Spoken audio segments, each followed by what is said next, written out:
Sahabatku, sahabat Arafah, dimanapun Anda berada, betapa hebatnya Islam kita, betapa hebatnya Allah Subhanahu wa Ta'ala menjadikan zakat ini sebagai hablum minallah wa hablum minan nas.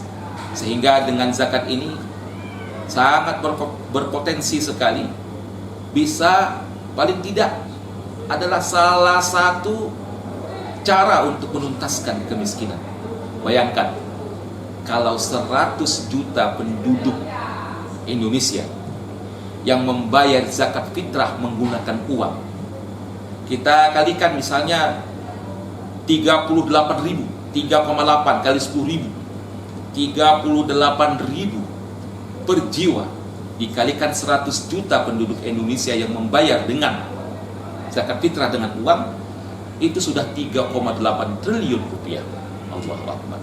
Dan ini bisa didistribusikan kepada orang-orang yang sangat membutuhkan. Dan bisa jadi zakat tersebut sangat produktif dan sangat efisien dalam menentaskan kemiskinan. Ada yang mengatakan kepada kami, sebaiknya zakat itu janganlah konsumtif, bagus produktif. Maksud produktif bagaimana? Kita kumpulkan hasil zakat, kita berikan dia modal usaha. Nah, itu lebih baik lagi daripada zakatnya berbentuk konsumtif, hanya makan sudah jadi kotoran. Kita berikan dia zakat, kita berikan dia modal usaha, dan alhamdulillah itu bisa mengembangkan hasil usahanya, mengembangkan rezekinya dari zakat tersebut.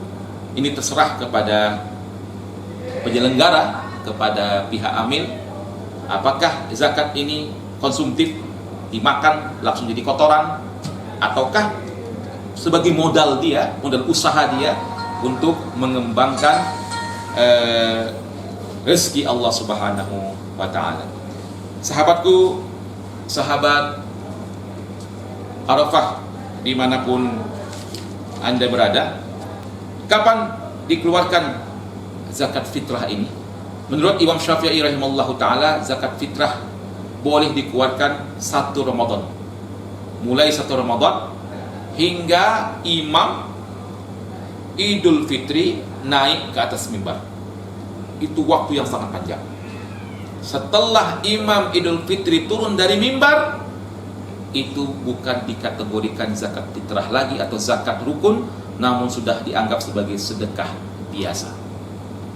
Oleh sebab itu, yang lagi saat ini lagi berkemampuan, segeralah ditunaikan zakat tersebut, karena sebaik-baik orang mukmin adalah orang yang bersegera dalam membayarkan zakatnya.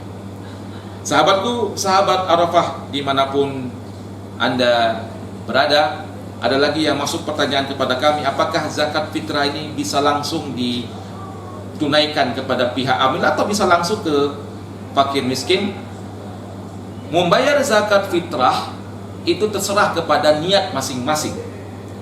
Boleh langsung ke masjid, jumpai amilnya, boleh, atau langsung datang kepada fakir miskin, boleh. Dua-duanya boleh. Namun yang perlu digarisbawahi adalah ketika seorang membayar zakat ke pihak amil ataupun seorang itu membayar zakat ke fakir miskin, setidaknya harus adalah doa kepada muzakinya, doa kepada orang yang membayar zakat. Jangan hanya diam saja. Ini yang banyak kita lihat di berbagai amil dan di berbagai macam tempat. Ketika seorang muzaki, orang yang membayar zakat, memberikan zakatnya kepada amil atau kepada fakir miskin, tak didoakan. Nah, ini tidak sunnah, hendaklah didoakan. Sebagaimana doa Rasulullah sallallahu alaihi wasallam kepada orang-orang muzaki, ajarakallahu fima atait.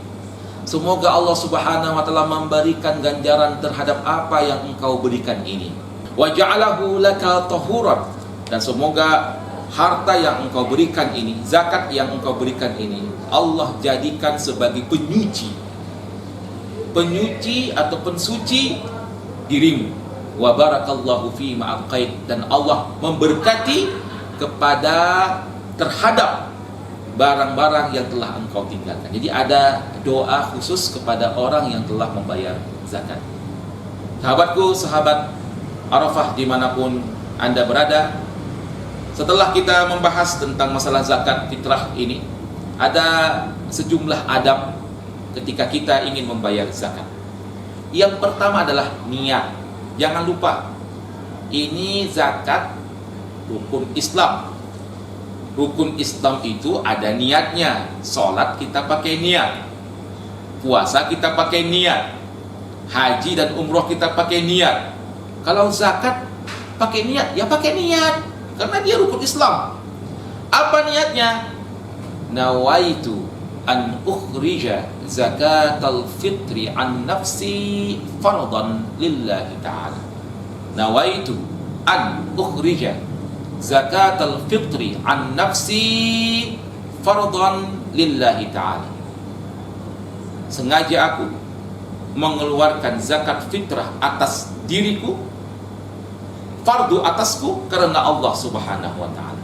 Jadi ketika kita ingin membayar zakat, baik kepada amil ataupun kepada fakir miskin, niat dulu di rumah, ya, niat dulu di rumah, atau niat dimanapun kita berada sebelum kita memberikan zakat ini kepada pihak amil ataupun pihak langsung kepada fakir miskin, niat dulu. Nawaitu an ukhrija zakatal fitri an nafsi fardhan lillahi ta'ala. Atau misalnya kita zakat fitrah atas diri kita dan keluarga kita. Bagaimana niatnya? Nawaitu an ukhrija zakatal fitri anni wa amman yalzimuni nafaqatuhum syar'an fardhan lillahi ta'ala. Nawaitu an ukhrija zakatal fitri anni wa an man yalzimuni nafaqatuhum syar'an fardhan lillahi ta'ala. Sengaja aku mengeluarkan zakat fitrah atas namaku dan atas nama orang-orang yang telah kunafkahkan secara syariat, fardu atasku karena Allah Subhanahu wa ta'ala. Jadi ada niatnya. Sebelum kita memberikan zakat ini, kita sudah siap-siap, kita sudah kemas zakat fitrah tersebut, niatkan di lisan maupun di dalam hati, zakat fitrah tersebut akan dikeluarkan dan diserahkan kepada pihak amil atau bisa langsung kepada fakir miskin. Nah, kemudian setelah kita berada di masjid dan berjumpa dengan pihak amil, di situ ada proses ijab qabul. Proses ijab qabul. Contohnya kami sebagai muzaki, saya adalah muzaki. Ini zakat fitrah saya atas nama Haji Rahmat Asril Pohan, dan zakat fitrah istri saya Triana Nuryani, zakat fitrah anak-anak saya Raisya Danis Zahyul Azda, Rafa Hazik Malkasuja, Rayyan Ibtias Wafi, dengan jumlah sekian kilo dibayar dengan tunai.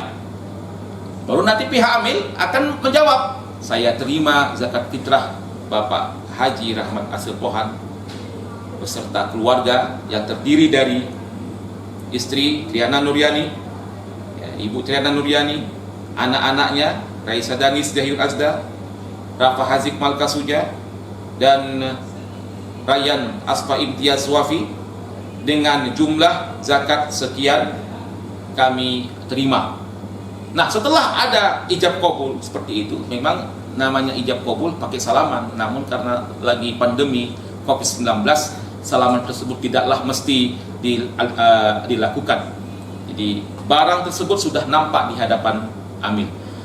Nah, setelah itu alhamdulillah prosesnya telah selesai, dan sebelum kedua orang yaitu muzaki dengan amilnya berpisah, amil menutup akad tersebut dengan doa yang sebagaimana telah kita sampaikan tadi, ajarakallahu fi ma atait wa ja'alahu laka tahuran wa barakallahu fi ma abqait.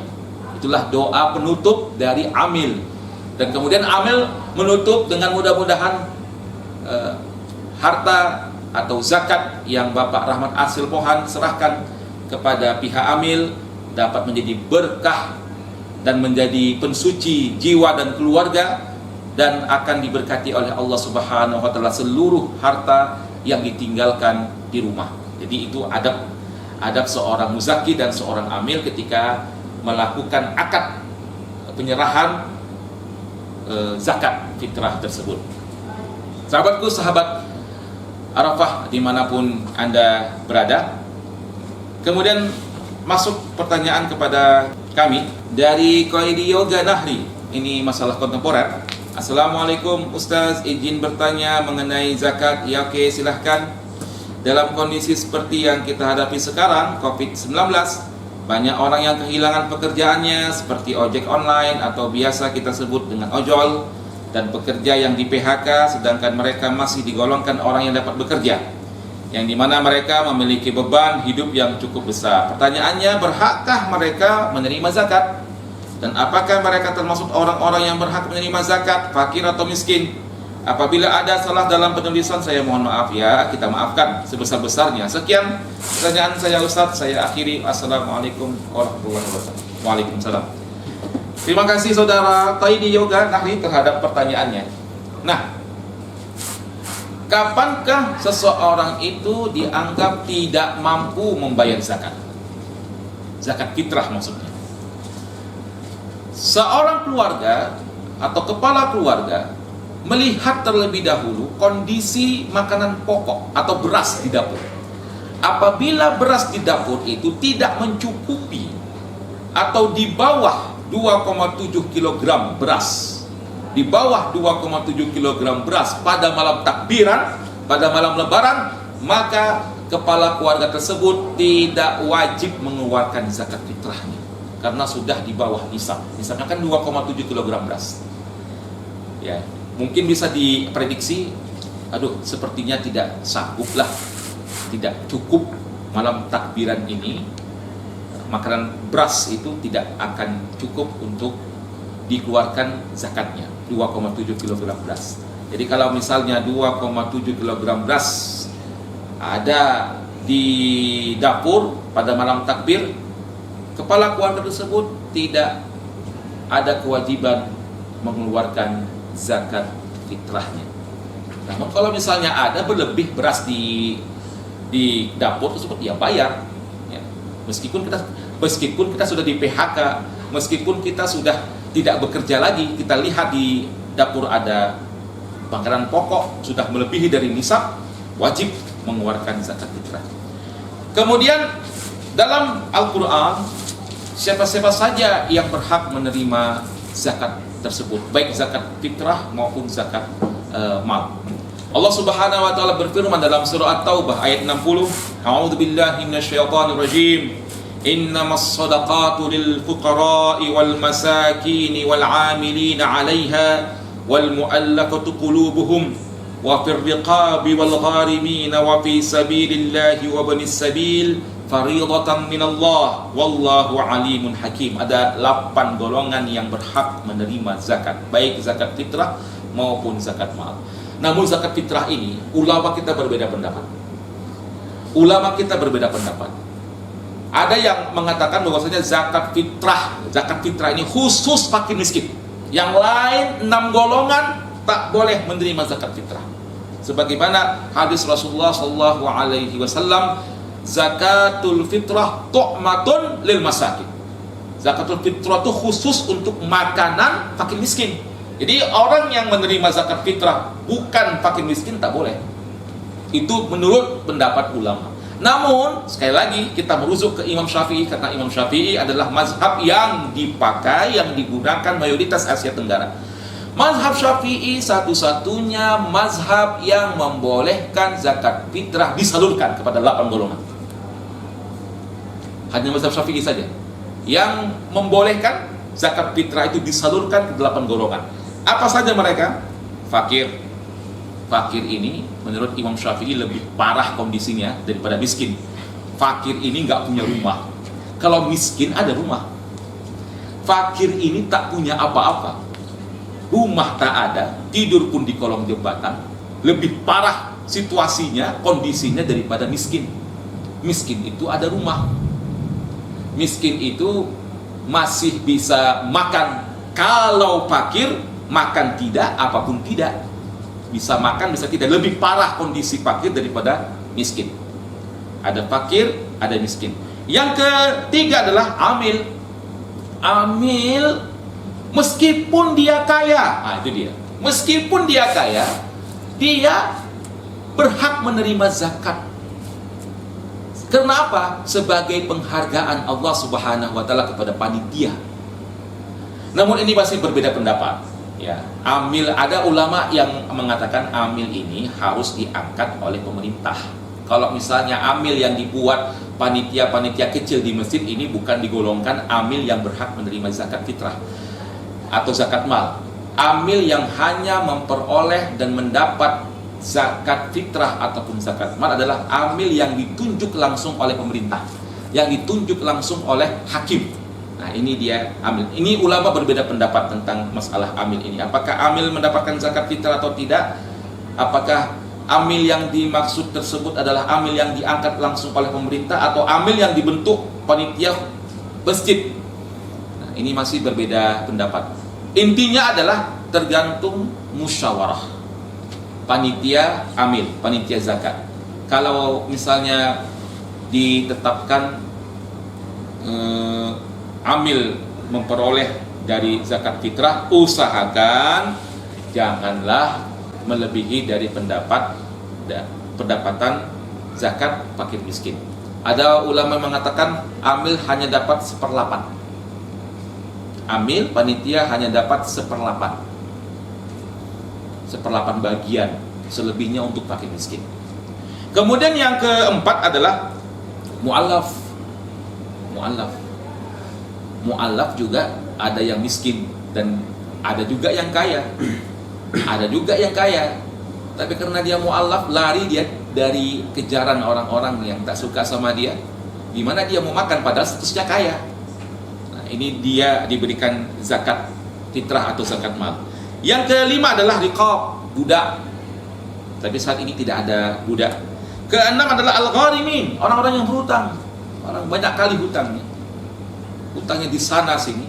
Meskipun dia sepertinya berkemampuan. Namun dilihat dulu situasi hutangnya bagaimana. Kalau hutangnya tuh, kalau hutang mobil lah, kredit itu tak termasuk itu. Kredit mobil, kredit kereta itu tidak termasuk. Ya, hutang di sini ya hutang-hutang pribadi.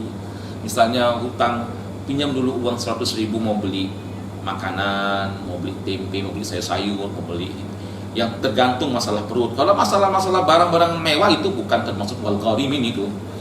Ya, wal gharimin di sini adalah orang-orang yang hutang tersebut sudah memang primer, kebutuhan pokok. Kalau mobil kan bukan kebutuhan pokok, kendaraan bukan kebutuhan pokok. Misalnya pinjam uang untuk anaknya sekolah, nah ini sudah masuk al-gharimin.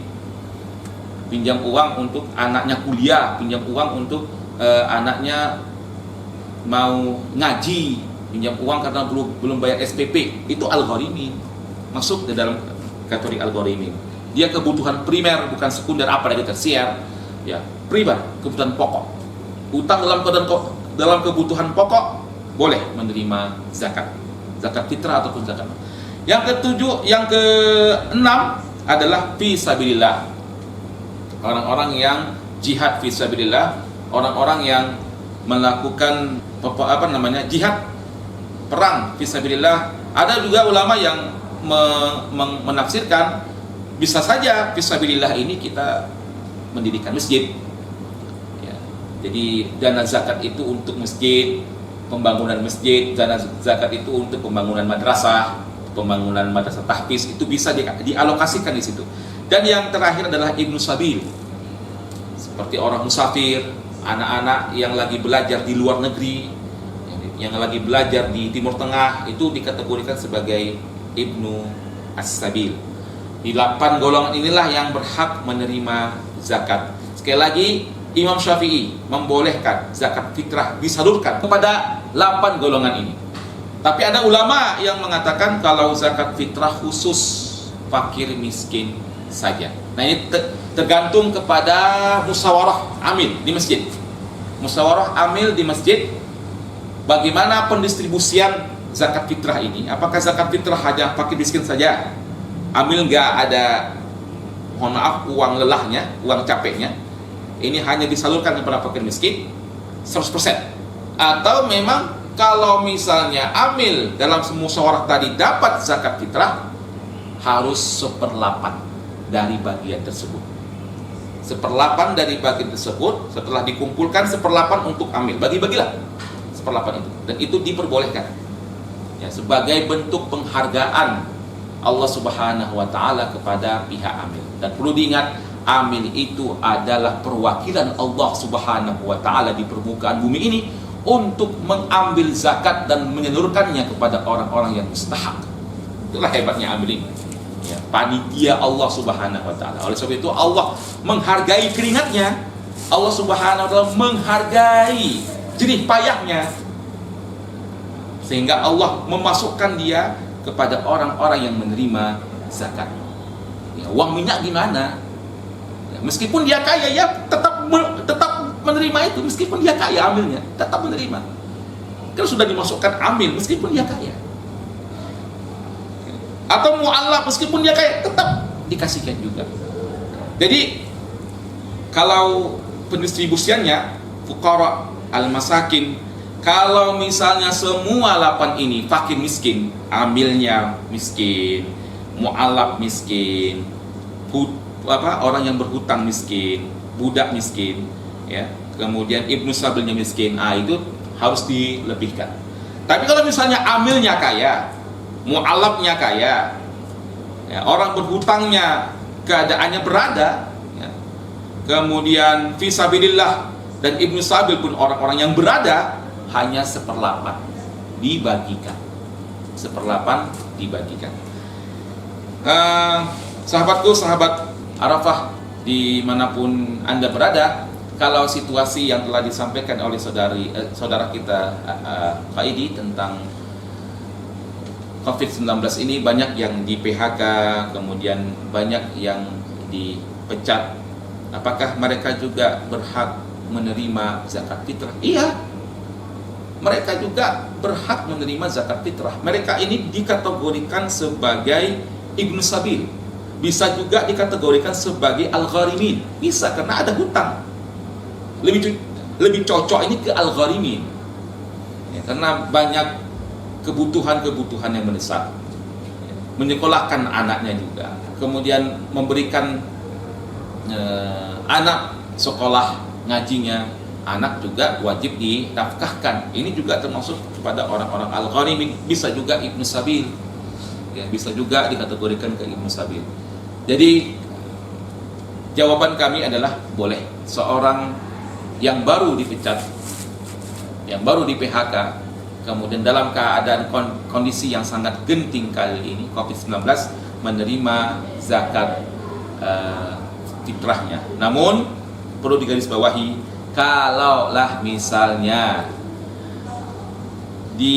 menerima itu ya pikir-pikir dululah, masih ada yang lebih parah daripada kita, ya kita kasihlah kepada orang yang lebih parah kondisinya daripada kita. Jangan kita yang bisa makan, bisa minum, kemudian anak pun bisa makan, istri pun alhamdulillah bisa makan, ya jangan kita langsung menerima dari pihak amil ini zakat dari amil masjid untuk orang-orang yang barusan di PHK. Ya tidak juga seperti begitu. Kita harus mengutamakan yang lebih parah kondisinya daripada kita. Intinya kalau kita bisa makan, anak bisa makan, istri bisa makan, ada pihak amil memberikan kita zakat, mohon ditolak, karena kita masih mampu. Mohon ditolak ya, berikan kepada orang yang lebih parah kondisinya daripada kita.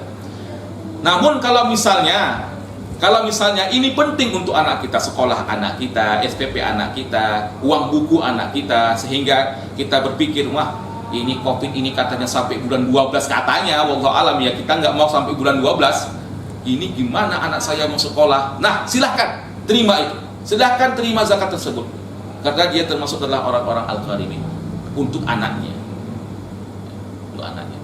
Mudah-mudahan musibah yang melanda Indonesia kali ini tidaklah sampai meluas sampai bulan 12. Ada yang mengatakan sampai bulan 12. Waduh, panjang sekali ya. Mudah-mudahan bulan 7, bulan 6 Allah Subhanahu wa taala mengangkat Covid ini, atau sekarang pun Allah angkat semua Covid-19 ini supaya kita bisa hidup normal kembali. Baiklah, sahabatku, sahabat Arafah dimanapun Anda berada, demikianlah yang dapat kami sampaikan. Mudah-mudahan ada pertanyaan-pertanyaan yang diutarakan oleh para pemirsa tentang masalah zakat bisa kita jawab nanti di pertemuan selanjutnya. Dan terima kasih juga kepada saudara Marah Halim yang berada di Tanjung Medan, Labuhan Batu Selatan atas pertanyaan tentang masalah zakat fitrah yang selalu beliau sampaikan kepada kami, dan ini akan disaksikan pihak masjid di daerah Tanjung Medan tentang masalah hukum zakat fitrah ini. Terima kasih kepada saudara kami Marah Halim yang ada di Tanjung Medan. Wallahu a'lam bissawab wa ilaikal masir ya Allah. Billahi taufiq wal hidayah wa ridha wal inayah. Wassalamu alaikum warahmatullahi wabarakatuh.